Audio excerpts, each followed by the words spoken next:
अस्सलाम वालेकुम नाज़रीन, आज की हमारी वीडियो ऊंट पर है। नाज़रीन, ऊंट एक पालतू जानवर है और ये एक बड़ा और ताकतवर जानवर है। इसका जिस्म बड़ा होता है, इसका रंग काला और भूरा होता है, इसकी टांगें लंबी होती हैं, इसकी एक छोटी दुम, इसके अलावा इसकी कमर पर एक कोबड़ होती है। ऊंट की दो बड़ी आंखें होती हैं जिन पर सहरा की धूल से बचने के लिए बाहों पर बड़े बाल होते हैं। इसकी वजह से ये सहरा के तूफान में भी देख सकता है और सही सिमत चल सकता है।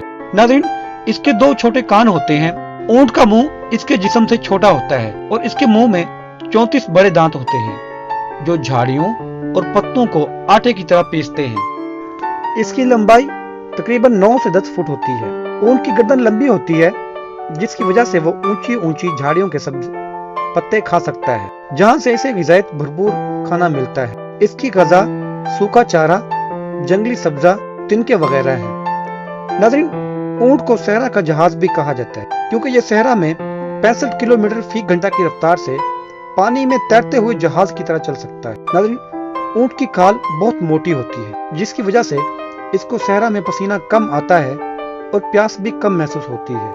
ऊंट सहरा में बगैर पानी पिए 1 महीने तक रह सकता है क्योंकि खाना और पानी को जखीरा करने के लिए इसके पेट में एक थैली होती है और जरूरत पड़ने पर ऊंट इस खाने और पानी का इस्तेमाल करता है।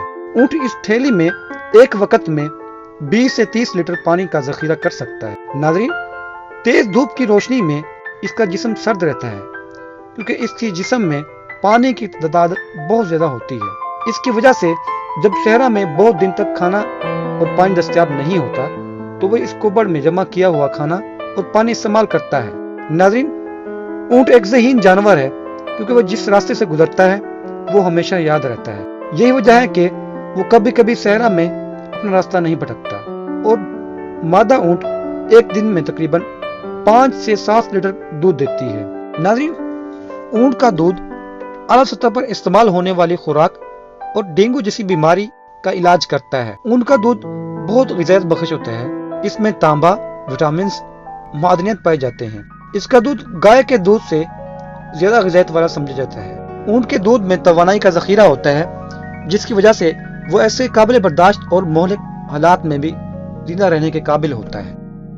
मादा ऊंट साल में सिर्फ एक बार 1 या 2 बच्चों को जन्म देती है। ऊंट के बच्चे की पैदाइश के बाद ये 1 या 2 दिन में अपने पैरों पर खड़ा हो जाता है। हमारे मुल्क में ऊंट को बोझ उठाने के लिए इस्तेमाल किया जाता है। ऊंट भी पुराने जमाने में नकल हमल का एक जरिया रहा है। आज भी हमारे मुल्क में सरहदी हिफाजत के लिए ऊंट को फौजें भी इस्तेमाल करती हैं। पाकिस्तान और हिंदुस्तान में कदीम जमाने से ही ऊंट ज़राअत में भी इस्तेमाल होता है और आज भी छोटे छोटे काश्तकार ऊंटों की मदद से अपने खेत बोते हैं। लोगों ने इस जानवर को अपना जरिया माश भी बना रखा है। ऊंट की जिंदगी 40 से 50 साल तक होती है। वो अपनी सारी जिंदगी इंसानों के लिए काम करने में सर्फ कर देता है और इसकी मौत के बाद इसके जिस्म से चमड़ा, मजबूत हड्डियां, मजबूत दांत वगैरह भी कीमती सामान मिल जाते हैं।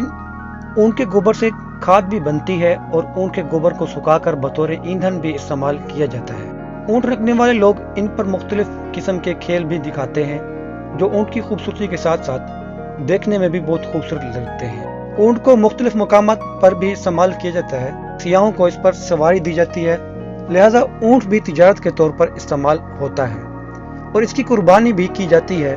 इस तरह कुदरत की इस कारआमद तख्लीक के इंसानी ज़िंदगी में बहुत से फ़ायदे हैं। नाज़रीन, आज की हमारी वीडियो यहीं तक थी। अगर आपको हमारी वीडियो अच्छी लगे तो हमारे वीडियो को लाइक और हमारे चैनल को सब्सक्राइब करें।